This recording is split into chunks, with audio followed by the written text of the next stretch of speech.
Bem-vindos ao programa Made In. Eu sou Júlia Von Tobel Baccarini e hoje eu estou com o Miguel. O Miguel é sócio e diretor criativo da Stamp Shoes. E ele sempre teve muito essa ligação, né, amigo? Sempre curtiu muito se vestir super bem, sempre foi muito estiloso, sempre teve uma relação também com moda, né? Eu sou viciado em roupas, assim, desde que eu me conheço. Eu sempre apreciei muito a estética. Daí eu comecei a me aprofundar. Num tempo livre, uma vez eu falei, vou fazer esse curso de alfaiataria, fazer esse curso de modelagem. E fui fazendo para conhecer, Sim, foi sabe? entrando na área. É. E Mig, me conta uma coisa, da onde surgiu esse nome Stamp Shoes? Isso aí é uma coisa muito interessante, porque eu fiz toda uma história do design de calçados. Que ele vem desde 10 mil anos antes de Cristo, são os primeiros vestígios de proteção dos pés, né? Então a estética e o funcional entraram juntos em 1900, que daí chegou toda a indústria, daí começou a produção em série, e daí eles começaram a fazer sapato para dançarinos de sapateado, do Irish Dig, né? Que surgiu na Irlanda. Daí aí que entrou, né? Estética e funcionalidade. Daí entrou aí, aqui então o negócio é no sapateado. Vamos lá. E como a Stamp tem uma base de todos os sapatos clássicos e eu inovo através das variações deles, daí tem o Jimmy Slide, que é um cara que eu acho incrível, que ele introduziu o jazz no sapateado. Então ele pegou o clássico e inovou. É a nossa marca, entendeu? Ele tem a base clássica e a inovação das cores. E daí eu pensei, agora, mas Jimmy, daí tem Jimmy Choo, né? Que não tem como ser Jimmy, né? Daí Jimmy Shoes, não dá. Daí eu falei, vamos lá, comecei a estudar os passos de sapateado, Fantástico. sabe? Daí eu estudei o Stamp, que é um cara que, tipo, tu bota o pé no chão com firmeza, e é isso que o homem precisa, porque o homem é um pouco inseguro para usar, precisa de segurança, sabe? Então vai ser Stamp, esse passo sapateado. Só que daí o Stamp é com A, daí já existe Stamp Footwear na China, existe. Meu Deus do céu, daí eu falei, a minha marca vai ajudar os homens a dar um passo à frente. Daí eu falei Stamp com Step. Daí eu peguei o E do Step, botei no A do Stamp, daí eu falei Stamp Shoes, é isso aí. Então a Stamp surgiu para dar um avançado. A gente não quer criar o estilo de ninguém, a gente quer te aperfeiçoar. Por isso que a gente tem os clássicos com os inovadores. Então ali tu pode escolher o que tu quiser, sabe? A marca foi lançada alguns meses antes, né, pré-pandemia, e daí vocês tiveram que se reinventar muito, né, durante este período para manter a marca ativa. Exatamente. Que é um mega desafio. Mega desafio. E todo o nosso planejamento, exatamente, tudo que a gente imaginou que ia acontecer, não ia acontecer mesmo, porque estava um cenário completamente desproporcional, atípico. Daí entraram as mulheres, entrou a grade e eu comecei a botar pantufa, porque eu falei, galera... A gente tem que diversificar, né? Nunca imaginei desenhar pantufa, desenhei pantufa, foi um sucesso e foi o que segurou muito a marca na pandemia, foram a pantufa e essa nova grade, sabe? Vocês começaram 100% online. Agora vocês estão com um Guide Shop em São Paulo, exatamente. Né, em Pinheiros, mas esse modelo de negócio online, né, é muito legal em função de estoque, etc. E a decisão foi exatamente pela praticidade. Pela praticidade, porque a gente não tem estoque, a gente sob demanda. Tu comprou o sapato, nós produzimos, entrega. Então isso aí... Quanto tempo a produção? 4 dias. Muito no máximo, rápido. Graças à fábrica aqui, que o pessoal é 100% e a gente também trabalha que nem uns loucos para viabilizar tudo isso, mas geralmente é 4 dias de produção no máximo, depois a entrega dependendo de onde tu mora, né?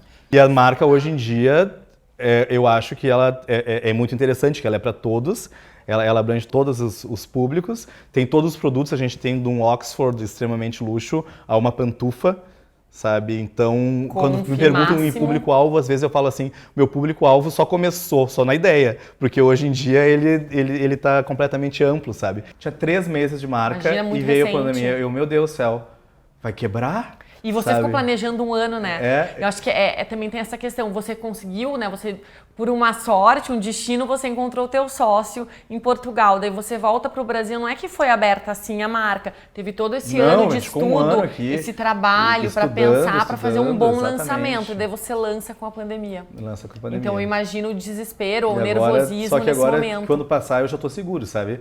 Tipo, vai fluir muito mais. Sim. Eu acho que só de lançar numa pandemia e sobreviver a ela... Miga, eu tô super curiosa para conhecer o teu espaço, o teu cantinho ali, o estúdio fotográfico e também a fábrica. Vamos lá?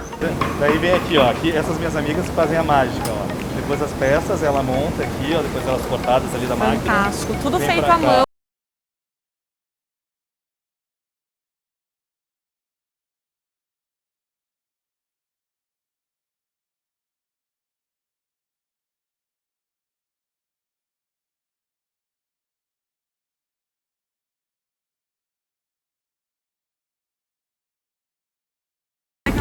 pressão, ela coloca a sola. Ela bota a cola na sola. E depois aqui a gente aquece ela, né? Agora já tá quente, entendeu? E vai... Tchac! E agora Roda. sim junta. Agora sim que faz a liga. Eu amei porque realmente o processo ele é muito manual. Tem um maquinário, mas ele é praticamente feito à mão, né, amiga? Completamente. Se não tem uma boa mão pra operar esse maquinário, não sai nada. Fantástico. E essa cor tá maravilhosa, meio um jeans assim. Vou ocupar aqui um pouquinho teu espaço. Temos um stand. Viu? Como é que você trabalha a tua criatividade? Ah, isso aí é uma coisa que eu não sei muito bem te explicar, mas eu sou que meio que uma Barça cerebral, assim, sabe? Eu tenho uma memória visual do que eu gosto muito forte, então... Tem grandes referências, né? Grandes Sabe o que tu referências, gosta. e eu tô sempre assim, ó, revista, eu recorto, celular, eu tô cheio dos prints, então nunca foi muito trabalho, porque às vezes quando eu tô, hoje eu não tô num dia muito criativo, vai ali, pega esse sapato, olha isso aqui, daí eu vou ali na minha Disneylândia, quando eu vejo já surgiu um negócio. Nunca tive muito problema com a criatividade, sabe? Então, a minha inspiração vem de todos os lados, assim. É meio natural também, né, Miguel? E o que vocês pensam, assim, pro futuro da marca? Olha, vou ser sincero, Júlia, depois do que eu planejei o futuro de um ano, corona sabe aí, nem o eu não que. planejo nada, eu vou deixando acontecer. Quando acabar o negócio, eu vou pensar, sabe? Tem um plano, qual que é que é? fazer o sob medida. Sabe, que tem muito pedido. Ah, sob tem medida muito, é lindo também. Sob medida E a tua cara. Exatamente. Esse aí é um plano que eu tenho porque tem muito pedido, sabe? Sob medida é uma coisa extremamente exclusiva, alto luxo, e eu estou viabilizando já esse projeto também. E essa questão de agora, vocês acabaram de abrir um guide shop em São Paulo, em Pinheiros, e essa decisão é realmente para mostrar mais a marca, para fazer um branding, para as pessoas conhecerem, provarem os sapatos, porque existe essa resistência. Então, é uma maneira também de deixar o público em contato com o brand. Isso aí surgiu uma oportunidade, que a Vinci, a nossa marca, que é a nossa irmã, ela já tem uma loja lá, e daí tem um espaço ali do lado deles, que daí eles entraram com uma parceria muito bacana com a gente, e daí essa head shop, tu vai lá, tu compra e recebe o sapato em casa. E estamos fazendo essa experiência também, eu não tenho medo, vamos dar o peitaço. Muito legal, porque até o momento, pelo que eu percebo, assim, vocês tiveram que se reinventar, o tempo todo se reinventando, planejamento de curto prazo, né? Vocês não conseguem se planejar muito nesse momento, mas muita inovação e muita novidade também nesse período, o que é muito legal. Mas decisões rápidas, me parecem decisões rápidas. Né? Decisões rápidas, e como a gente tem essa estrutura aqui, tem esse estúdio, é muito bom, porque daí eu desenho o sapato, escolho o couro, a fábrica faz 3 dias, já vou ali, fotografo o modelo. Conta um pouquinho então desse mercado, isso é muito rápido, desse modelo assim, de negócio. Você cria uma peça, você escolhe eu desenho a peça, tecido. eu desenho a peça, escolho o tecido, já faço a modelagem, não sei o que faço, né? Até aprendi a fazer, mas eu admiro muito quem modela, porque é uma coisa muito trabalhosa e muito difícil. Faz a modelagem, a fábrica fecha, eu fotografo aqui do lado, daí já ficou pronto, já trago uma modelo, já boto aqui nesse estúdio, sento, já faço os cliques, já vou para minha sala, já edito, já boto no site e em 2 dias já está rodando no Instagram e nos anúncios. Legal. E para quem quer empreender, qual a dica você daria para quem quer começar a empreender agora? Quem muito pensa, pouco faz. Faz sem medo. Se errou, não repete. E vai tocando.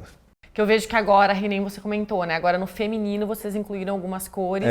Como eu tenho aquela minha Disneyland ali, eu vou fazendo meus testes, eu consigo ver pronto. Porque às vezes tu pega um couro e tu, eu vou botar esse couro nesse derby, entendeu? E na prática e daí não quando fica tu olha mesmo pronto, meu Deus, imaginei que ia ficar lindo e ficou meio estranho. Tem bota um coturno camuflado que eu falei, isso aqui vai ficar uma salada de fruta no carnaval, e ficou lindo, sabe? Então eu vou testando, vou pegando, criando a minha tabela de cores conforme o sucesso dos modelos, sabe? Mig, mostra um pouquinho desse cantinho especial da criação. Essa aqui é aquilo que eu falei ali na entrevista, que é a Disneylândia do criador, né? Que depois que está desenhado o sapato, a modelagem está pronta e está na hora de botar pro corte e montar o sapato, eu venho para cá. Daí eu venho com o Alípio, que é o meu grande amigo dentro da empresa, e daí a gente começa. Quero esse! Daí, não, mas tem esse que é melhor. Esse aqui não, esse aqui dá, esse aqui pode. Não, mas isso é fantástico, porque daí você decide uma combinação X, você já pega aqui, você já faz, já testa o calçado. Exatamente. E depois já coloca ali na produção.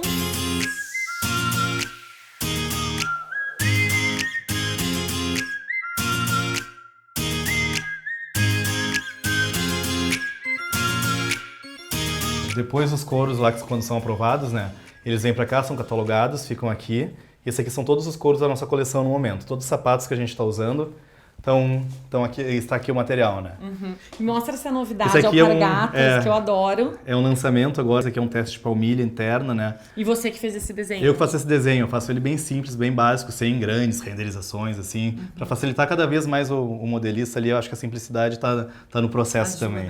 Mig, me explica um pouco o que são esses sapatos aqui. Bom, aqui tem de tudo um pouco. Tem trocas, tem testes de couro, tem um processo de desenvolvimento. Ó. Por exemplo, ó, esse modelo aqui, fiz o sapato. Acho que para dar um pouco mais de sustentabilidade, vamos botar uma costura dupla. Daí botei aqui, Faz outro teste. Faz outro teste. Botei a costura dupla, fiz outro acabamento de couro, sabe? Gostei da costura dupla, só que acho que ele ficou muito bonito para ter uma sola natural.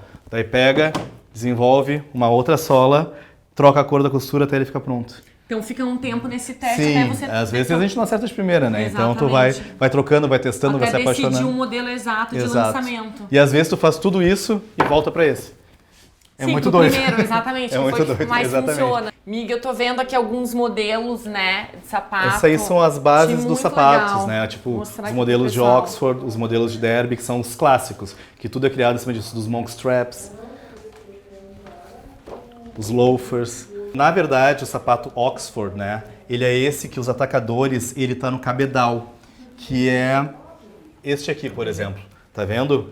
Quando ele tá no cabedal. Isso aqui é um Oxford, que é o sapato mais refinado que existe, mais chique. São os Oxfords, casamentos e coisa e tal. Os Derbys, tá? É quando existe esta aba no atacador. E tudo que tem furo é brogue, na verdade, se chama brogue. E daí tem o monk strap, né? Também, que é o que tem as fivelas, né? Esse aqui é um double monk strap.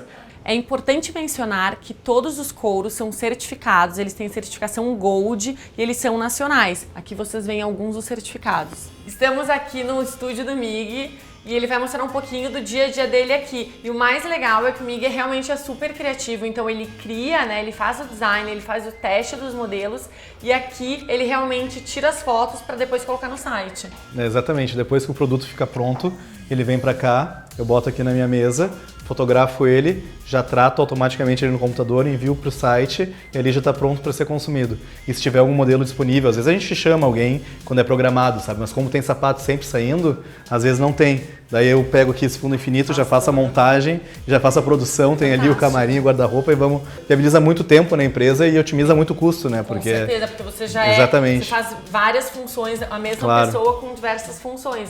Isso é muito legal. Exatamente. Tempo e custo, a gente tá alinhados, todo mundo.